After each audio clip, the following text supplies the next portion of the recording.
So I guess this is a result of globalization that you can find Coca-Cola tins on top of the Everest and Buddhist monk in Monterey. And so I just came 2 days ago from the Himalayas to your kind invitation, so I would like to invite you also for a while to the Himalayas themselves. And to show the place where meditators like me, who began with being a molecular biologist in Pasteur Institute and found their way to the mountains. So these are a few images I was lucky to take and be there. This is the Mount Kailash in eastern Tibet, wonderful setting. This is from Marlborough country.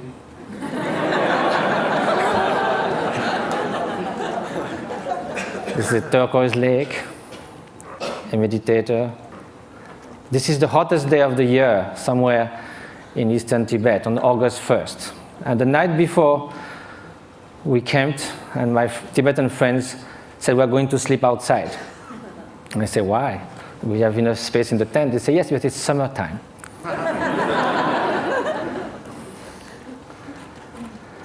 So now we are going to speak of happiness. As a Frenchman, I must say that there are a lot of French intellectuals that seems happiness is not at all interesting. I just wrote an essay on happiness, and there was a controversy, and someone wrote an article saying, don't impose on us the dirty work of happiness. We don't care about being happy. We need to live with passion. We like the ups and downs of life. We like our suffering because it's so good when it ceases for a while. This is what I see from the balcony of my hermitage in the Himalayas. It's about 2 meters by 3, and you are all welcome anytime. Now let's come to happiness, or well-being. And first of all, despite what the French intellectuals say, it seems that no one wakes up in the morning thinking, may I suffer the whole day. Which means that somehow, consciously or not, directly or indirectly, in the short and the long term, whatever we do, whatever we hope, whatever we dream, somehow is related to a deep, profound desire for well-being or happiness. As Pascal said, even the one who hangs himself somehow is looking for a cessation for suffering. He finds no other way. But then if you look in the literature, East and West, you can find incredible diversity of definition of happiness. Some people say can only be lived in remembering the past, imagining the future, never in the present. Some people say happiness is right now, is the quality of the freshness of the present moment. And that led to Henri Bergson, the French philosopher, to say all the great thinkers of humanity have left happiness in the vague, so that they could define, each of them could define in their own terms. Well, that will be fine if it was just a secondary preoccupation in life. But now, if it is something that's going to determine the quality of every instant of our life, then we better know what it is, have some clearer idea. And probably the fact that we don't know that is why so often, although we seek happiness, it seems we turn our back to it. Although we want to avoid suffering, it seems we are running someone towards it. And that also comes from some kind of confusions. One of the most common ones is happiness and pleasure. But if we look at the characteristic of those two, pleasure is contingent upon time, upon its object, upon the place. It is something that changes of nature.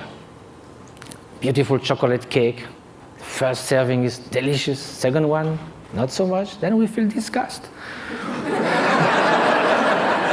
That's the nature of things. We get tired.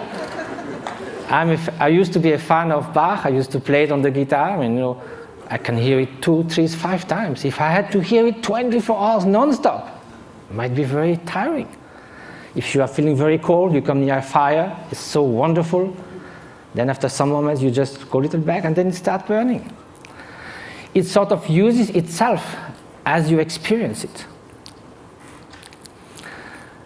And also, again, it can also, it's something that it is not something that is radiating outside. Like, you can feel intense pleasure, and some others around you can be suffering a lot. Now, what then will be happiness? And happiness, of course, is such a vague word. So let's say well-being. And so I think the best definition, according to the Buddhist view, is that well-being is not just a mere pleasurable sensation. It is a deep sense of serenity and fulfillment, a state that actually pervades and underlies all emotional states and all the joys of sorrows that can come one's way. Well, that might be surprising. Can we have this kind of well-being while being sad? In a way, why not? Because we are speaking at a different level. Look at the waves coming near the shore. When you are at the bottom of the wave, you hit the bottom. You hit the solid rock. When you are surfing on the top, you are all elated. So you go from elation to depression. There's no depth. Now, if you look at the high sea, there might be beautiful, calm ocean like a mirror.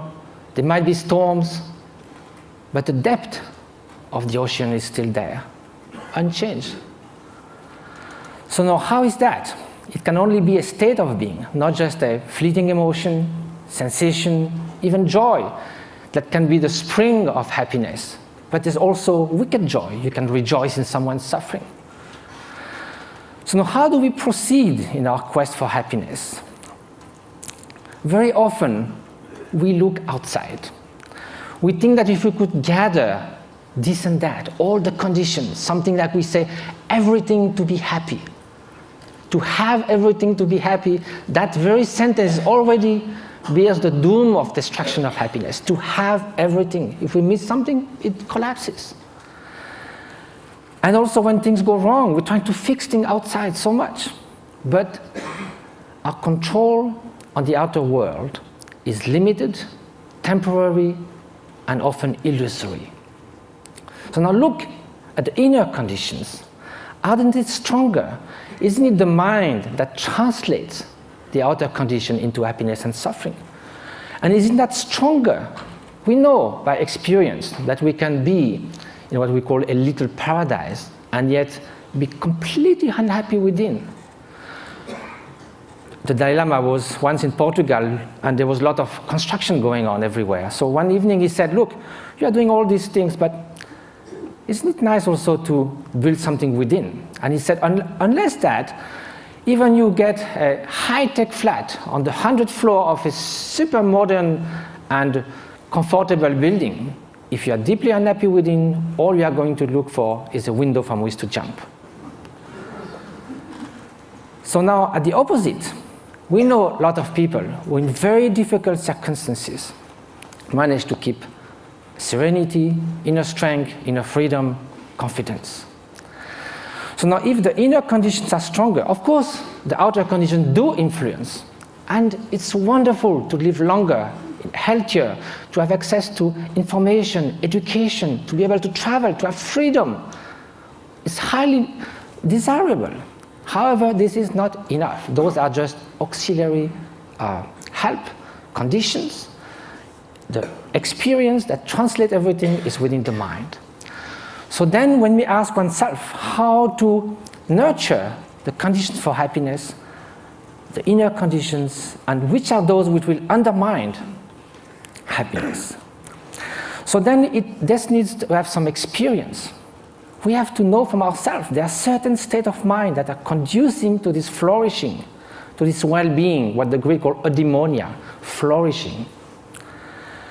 And there are some which are adverse to this well-being. And so if we look from our own experience, anger, hatred, jealousy, arrogance, obsessive desire, strong grasping, they don't leave us in such a good state after we have experienced it. and also they are detrimental to others' happiness.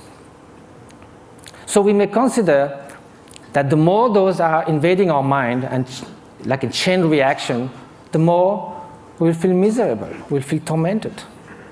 At the opposite, everyone knows deep within that an act of selfish generosity, if from the distance, without anyone knowing anything about it, we could save a child's life, make someone happy. We don't need a recognition. We don't need any gratitude. Just the mere fact of doing that feels such a sense of adequation with our deep nature. And we would like to be like that all the time. So is that possible? To change our way of being, to transform one's mind? Are those negative emotions or destructive emotions inherent to the nature of mind? Is a change possible in our emotions, in our traits, in our moods? So for that we have to ask, what is the nature of mind? And if we look from the experiential point of view, there is a primary quality of consciousness. That is the mere fact to be cognitive, to be aware. Consciousness is like a mirror that allows all images to rise on it. You can have ugly faces, beautiful faces in the mirror. The mirror allows that, but the mirror is not tainted, is not modified, is not altered by those images. Likewise, behind every single thought, there is the bare consciousness, pure awareness. This is the nature. It cannot be tainted intrinsically with hatred or jealousy, because then, if it was always there, like a dye that would permeate the whole cloth, then it would be found all the time somewhere. We know we're not always angry, always jealous, always generous. So because the basic fabric of consciousness is this pure cognitive quality that differentiates it from a stone, there is a possibility for change because all emotions are fleeting. That is the ground for mind training. Mind training is based on the idea that two opposite mental factors cannot happen at the same time. You could go from love to hate, but you cannot at the same time, toward the same object, the same person, one to harm and one to the good. You cannot in the same gesture shake hand and give a blow. So there are natural antidotes to emotions that are destructive to our inner well-being. So that's a way to proceed. Rejoicing compared to jealousy, a kind of sense of inner freedom as opposite to intense grasping and obsession, benevolence, loving kindness against hatred. But of course, each emotion then would need a particular antidote. Another way is to try to find a general antidote to all emotions. And that's by looking at their very nature. Usually, when we feel annoyed, hatred, or upset with someone, or obsessed with something, the mind goes again and again to that object. Each time it goes to the object, it reinforces that obsession or that annoyance. So then it's a self-perpetuating process. So what we need to look now is, instead of looking outward, we look inward. Look at anger itself. It looks very menacing, like a billowing monsoon cloud, thunderstorm. But we think we could sit on the cloud, but if we go there, it's just mist. Likewise, if you look at the thought of anger, it will vanish like frost under the morning sun. If you do this again and again, the propensity, the tendencies for anger to arise again will be less and less each time you dissolved it. And at the end, although it may arise, it will just cross the mind like a bird crossing the sky without leaving any track. So this is the principle of mind training. Now, it takes time because it took time for all those faults in our mind, tendencies to build up. So it will take time to unfold them as well. But that's the only way to go. Mind transformation. That is the very meaning of meditation. It means familiarization with a new way of being, new way of perceiving things, which is more in adequation with reality, with interdependence, with the stream and continuous transformation which our being and our consciousness is.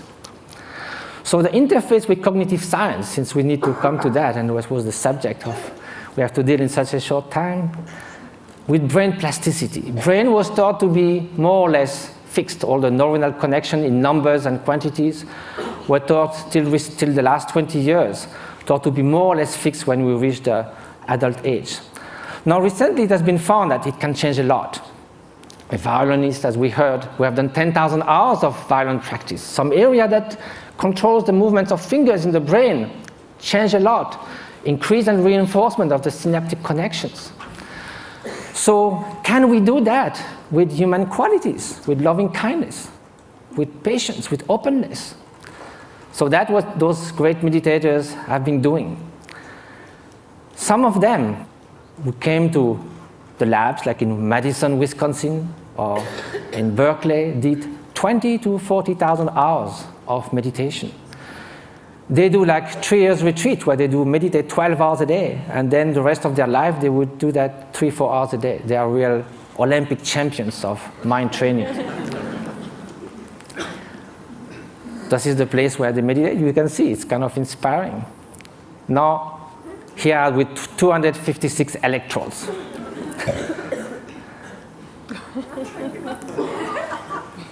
So what did they find?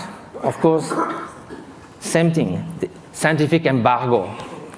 A paper has been submitted to Nature. Hopefully it will be accepted. It deals with the state of compassion, unconditional compassion. We ask meditators who have been doing that for years and years and years to put their mind in a state where there's nothing but loving kindness, total availability to sentient being. Of course, during the training, we do that with objects. We think of people suffering, we think of people we love. But at some point, it can be a state which is all-pervading. Here's the preliminary result, which I can show because it's already been shown. The bell curve shows 150 controls. And what is being looked at is the difference between the right and the left frontal lobe. In very short, people who have more activity on the right side of the prefrontal cortex are more depressed, withdrawn, they don't describe a lot of positive affect. It's the opposite on the left side, more tendency to altruism, to happiness, to express, and curiosity, and so forth. So there's a basic line for people, and also it can be changed. If you see a comic movie, you go more to the left side. If you are happy about something, you'll go more to the left side. If you have a bout of depression, you'll go to the right side. Here, the minus 0.5 is a 4 standard deviation of a meditator who meditates on compassion. It's something that is totally out of the bell curve. So I have no time to go into all the different scientific results. Hopefully they will come.